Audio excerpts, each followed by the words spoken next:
നമസ്കാരം. ജീവനാണോ വലുത് അതോ മാനമാണോ? മാനത്തിനാണോ വില അതോ ജീവിതത്തിനാണോ?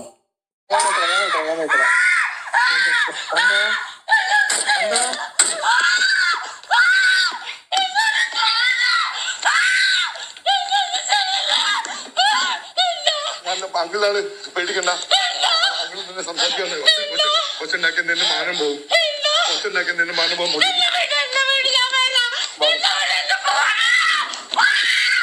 മാനം വിറ്റിട്ടാണെങ്കിലും മോടിയുള്ള ജീവിതം വെട്ടിപ്പിടിക്കുവാൻ മത്സര ഓട്ടം നടത്തുന്ന പല നാരീരത്നങ്ങളും അരങ്ങുവാഴുന്ന ഈ കാലത്ത് ജീവൻ പോയാലും മാനം പോകാൻ അനുവദിക്കില്ല എന്ന് ശപഥം ചെയ്ത ഒരു പെൺകുട്ടിയുടെ നിലവിളിയാണ് നാം ഇവിടെ കേട്ടത്.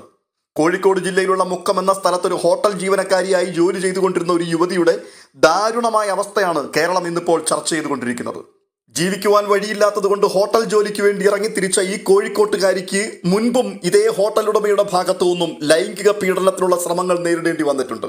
അങ്ങനെയാണെങ്കിൽ പിന്നെ എന്തുകൊണ്ട് ആ പെൺകുട്ടി വീണ്ടും അവിടെ തുടർന്നു എന്നുള്ള ചോദ്യത്തിന്റെ മറുപടി പ്രാരാബ്ദങ്ങളുടെ നടുവിൽപ്പെട്ടുഴലുന്ന ജീവിതത്തിന്റെ രണ്ടറ്റവും കൂട്ടിമുട്ടിക്കുവാൻ പെടാപ്പാടുപെടുന്ന സമൂഹത്തിലെ താഴേക്കിടയിൽ നിൽക്കുന്നവർക്ക് ജീവിതം ഒരു വെല്ലുവിളിയായി മാറിക്കൊണ്ടിരിക്കുകയാണ്. ഭക്ഷണം കഴിക്കണ്ടേ, ജീവിക്കണ്ടേ? അതുകൊണ്ട് തൊഴിലിടങ്ങളിലെ ലൈംഗിക ചുവയുള്ള സംസാരങ്ങളും നോട്ടങ്ങളും തൊടലുകളും പിടിക്കലുകളും ഒക്കെ പലരും സഹിച്ചും ക്ഷമിച്ചും പുറത്തും വീണ്ടും തുടരുകയാണ്. പക്ഷെ ഒടുവിൽ ഒരു സ്റ്റെപ്പിന് മുൻപോട്ട് വെക്കുവാൻ കഴിയില്ല എന്ന് മനസ്സിലാക്കിയ പെൺകുട്ടി കെട്ടിടത്തിന്റെ മുകളിൽ നിന്നും താഴേക്ക് ചാടിക്കളഞ്ഞു. ലോഡ്ജ് ഉടമ ദേവദാസും അതേ ലോഡ്ജിലെ 2 ജീവനക്കാരായ റിയാസും സുരേഷും അവരാണ് ഈ പെൺകുട്ടിയെ പിച്ചു ചീന്തുവാൻ വേണ്ടി ശ്രമിച്ചത്. പീഡന ശ്രമത്തിനിടയിൽ ലോഡ്ജ് ഉടമ പറയുകയാണ്, ഒച്ചയുണ്ടാക്കരുത്, അങ്കിളുടെ മാനം പോകും. പന്ന നായിന്റെ മോനെ, നിന്റെ മാനത്തിന് നിനക്ക് വിലയുണ്ട്. പക്ഷേ അവളുടെ മാനം കളഞ്ഞിട്ട് അവൾ നിന്റെ മാനം സംരക്ഷിക്കണം, അല്ലേ? സംഭവം നടന്നിട്ട് 3 ദിവസം കഴിഞ്ഞു. ഈ പെൺകുട്ടി ഗുരുതരമായ പരിക്കുകളോടുകൂടി മരണത്തോട് മല്ലടിച്ച് ആശുപത്രിയിൽ കിടക്കയിലാണ്. ഈ 3 ദിവസം പിന്നിട്ടിട്ടും പോലീസിന്റെ ഭാഷ്യം പ്രതികളെക്കുറിച്ചൊരു വിവരവുമില്ല എന്നുള്ളതാണ്. ഒരാളെ പോലും പിടികൂടുവാൻ പോലീസിന് കഴിഞ്ഞിട്ടില്ല. ഇങ്ങനെയൊക്കെ ചോദിക്കാൻ പാടുണ്ടോ എന്നറിയില്ല, എങ്കിലും ചോദിച്ചു പോവുകയാണ്. പ്രമുഖരുടെ കേസുകൾക്ക് മാത്രമേ ഉള്ളോ ഉടനടി നടപടികൾ? അശ്ലീല പരാമർശവും ദ്വയാർത്ഥ പ്രയോഗവും നടത്തി എന്ന് പറഞ്ഞുകൊണ്ട് ഹണി റോസ് ബോബി ചെമ്മണ്ണൂരിനെതിരെ ഒരു കേസ് നൽകി നിമിഷ നേരങ്ങൾക്കുള്ളിൽ കൊടും കുറ്റവാളിയെ പിന്തുടർന്ന് പിടിക്കുന്നത് പോലെ എല്ലാ പഴുതുകളും അയാൾക്കെതിരെ അടച്ച് ഒടുവിൽ കൈവിലങ്ങ് വെച്ച് അയാളെ ജയിലിൽ അടച്ചതിന് ശേഷമാണ് നമ്മുടെ പോലീസ് വിശ്രമിച്ചത്. എന്നാൽ കേരളം ഒട്ടാകെയുള്ള ജനങ്ങൾ ലജ്ജിച്ച് തല താഴ്ത്തുന്ന ഈ ക്രൂരത അരങ്ങേറിയിട്ട് 3 ദിവസം കഴിഞ്ഞു. പരാതിപ്പെടുവാൻ ആ പെൺകുട്ടിക്കാവില്ല. കാരണം മരണത്തിന്റെ വക്കിൽ ജീവന് വേണ്ടി അവൾ മല്ലയുദ്ധം നടത്തുകയാണ്. സമൂഹത്തിലെ താഴേക്കിടയിലുള്ള വെറും സാധാരണക്കാരായ മനുഷ്യരാണിവർ. അവർക്ക് വേണ്ടി സംസാരിക്കുവാൻ ഉന്നതന്മാരോ സുരേഷ് ഗോപിയുടെ ഭാഷയിൽ പറഞ്ഞാൽ ഉന്നത കുലജാതരോ ഇല്ല. അതുകൊണ്ടാണോ പ്രതികളെ പിടികൂടുവാൻ വൈകുന്നത്? മരണാസന്നയായി ആശുപത്രി കിടക്കയിൽ കിടക്കുന്ന ഈ പെൺകുട്ടിയുടെ ഉറ്റവർക്ക് ഒരു നിർവാഹവും ഇല്ലാതെ വന്നതുകൊണ്ടാണ് ഇപ്പോൾ ഈ വോയിസ് ക്ലിപ്പുകൾ പുറത്തുവിടുകയും ഈ സത്യാവസ്ഥയൊക്കെ നമ്മൾ അറിയുകയും ചെയ്യുന്നത്. എന്നുവെച്ചാൽ ഈ പെൺകുട്ടിയെ ക്രൂരമായി മാനഭംഗപ്പെടുത്തുവാൻ കൂട്ടം ചേർന്നിറങ്ങിത്തിരിച്ച ഈ ഹോട്ടൽ ഉടമയും സഹപാഠികളും ചേർന്ന് കള്ളക്കഥകൾ മെനഞ്ഞൊടുവിൽ ഈ പെൺകുട്ടിയെ അപമാനിച്ചിട്ട് രക്ഷപ്പെടുവാൻ വേണ്ടിയുള്ള തന്ത്രങ്ങൾ മറുതലക്കൽ മെനയുവാൻ തുടങ്ങി എന്ന് ഈ വീട്ടുകാർ തിരിച്ചറിയുന്നു. ഇനിയും മൗനമായിട്ടിരുന്നു കഴിഞ്ഞാൽ വാദി പ്രതിയായി മാറും. പെൺകുട്ടിയുടെ ഭാഗത്തു നിന്ന് ഒട്ടും സഹിക്കുവാൻ കഴിയാത്ത ഗുരുതരമായ വീഴ്ചകൾ സംഭവിച്ചു, അല്ലെങ്കിൽ മോഷണം നടത്തി അത് കണ്ടെത്തിയപ്പോൾ ഇനിയും ജീവിച്ചിരുന്നിട്ട് കാര്യമില്ല എന്ന രീതിയിൽ ആത്മഹത്യക്ക് തയ്യാറായി അവൾ കെട്ടിടത്തിന്റെ മുകളിൽ നിന്ന് ചാടിയെന്ന് വരുത്തി തീർക്കുവാൻ വേണ്ടിയുള്ള ശ്രമങ്ങളായിരുന്നു ലോഡ്ജ് ഉടമയുടെ ഭാഗത്തു നിന്നുണ്ടായത്. പക്ഷേ ഈ ഒരൊറ്റ വീഡിയോ ക്ലിപ്പ് അതിനെ മുഴുവൻ പൊളിച്ചടുക്കിയിരിക്കുകയാണ്. കൂട്ടം ചേർന്ന് മാനഭംഗപ്പെടുത്തുവാൻ തന്നെയായിരുന്നു ഈ മനുഷ്യത്വം തൊട്ടു നീട്ടിയിട്ടില്ലാത്ത മൃഗീയ സ്വഭാവത്തിനുടമകളായ തെമ്മാടികൾ ശ്രമിച്ചത്.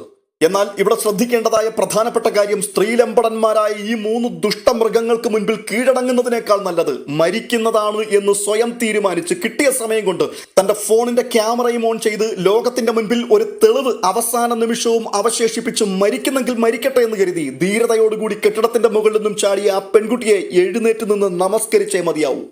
മനുഷ്യൻ തല വണക്കുന്നെങ്കിൽ, കൈകൾ കൂപ്പുന്നെങ്കിൽ ഇത്തരക്കാരുടെ മുൻപിലാകണം. കാരണം മാതാപിതാക്കളെ, വളർന്നു വരുന്ന നിങ്ങളുടെ പെൺകുഞ്ഞുങ്ങൾക്ക് ഈ പെൺകുട്ടിയുടെ നിലവിളി ഒരു വലിയ സന്ദേശമാണ് നൽകുന്നത്. മാനമാണോ വലുത് അതോ ജീവനാണോ എന്നുള്ള ചോദ്യത്തിന് കൃത്യമായ മറുപടി ഈ നിലവിളിക്കുള്ളിലുണ്ട്. ധാർമ്മിക മൂല്യങ്ങളെ കാറ്റിൽ പറത്തിക്കൊണ്ട് ആണും പെണ്ണും തെരുവിൽ അഴിഞ്ഞാടിക്കൊണ്ടിരിക്കുന്ന ഒരു കാലഘട്ടത്തിലാണ് നമ്മൾ ജീവിക്കുന്നത്.